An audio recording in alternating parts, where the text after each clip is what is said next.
திருமதி சசிகலா அவர்கள் அதிமுகவில் சேர வாய்ப்பில்லை. அவங்களுடைய உறவினர் தானே திரு டிடிவி, அவங்க கூட சேர்ந்துருக்கலாம்ல, ஏன் சேரலை? திரு ஓபிஎஸ் அவர்கள் டிடிவியோட சேர தயாராக இருந்தார்ல, ஓபிஎஸ் அவர்கள் டிடிவியோட சேர்ந்து அலையன்ஸ் வைக்கிறதுல ஏடிஎம்கே பிரச்சனை இல்லைல்ல. அப்போ உங்களோட வாய்ப்பு இருந்துச்சுல. டிடிவி அவர்கள் இதே நிலைப்பாடில் இருந்தவர் தானே. அவர் அம்மா மக்கள் முன்னேற்ற அலையன்ஸ் வச்சுட்டார்ல. ஏடிஎம்கே வந்து ஒரு தாய் மக்கள் சொல்லிட்டாங்கல்ல. அண்ணன் இபிஎஸ் வந்து திரு டிடிவி சப்போர்ட்டாக ப்ரெஸ் மீட்லேயே ஓங்கி அடித்தார்ல. அப்போ அவ்வளோ தூரம் ஜெல்லாகி போயிட்டாங்கல்ல. அப்போ அதில் உங்களுக்கு என்ன பிரச்சனை? அந்த மாதிரி செஞ்சுருக்கலாம்ல. அப்படி உங்களுடைய நோக்கம் வேறையாக இருந்திருக்குது. அதுக்கேற்ற முடிவு அவங்கவுங்க எடுக்கிறாங்க. ஒருங்கிணைந்த அதிமுக இதான ஒருங்கிணைந்த அதிமுக. அம்மா மக்கள் முன்னேற்றத்தில் இணைஞ்சிட்டீங்க. அம்மா மக்கள் முன்னேற்றம் அதிமுக கூட்டணி வச்சிருச்சு. இதுக்கு மேலே என்ன ஒருங்கிணைணும்?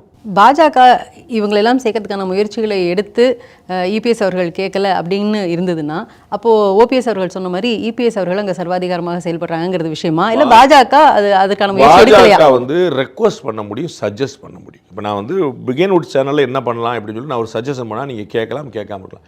நீங்கள் வந்து சாணக்கியால் அப்படி பண்ணுங்கன்னு சொன்னால் கேட்கலாம், கேட்காம இருக்கலாம். கழுத்தை பிடிக்க முடியாதுல்ல, செய்தியாக செய்யலைன்னா. ஏன்னா இது ஏன் சேனலுங்க, அது உங்கள் சேனலுங்கன்னு நான் சொல்லுவேன். அது மாதிரி தான் பாஜக ஒரு நலம் விரும்பியாக அதிமுகவுக்கு சில அட்வைஸுகள் கொடுக்கலாம், செஞ்சணும். அதை கேட்குறதும் கேட்காது அவங்க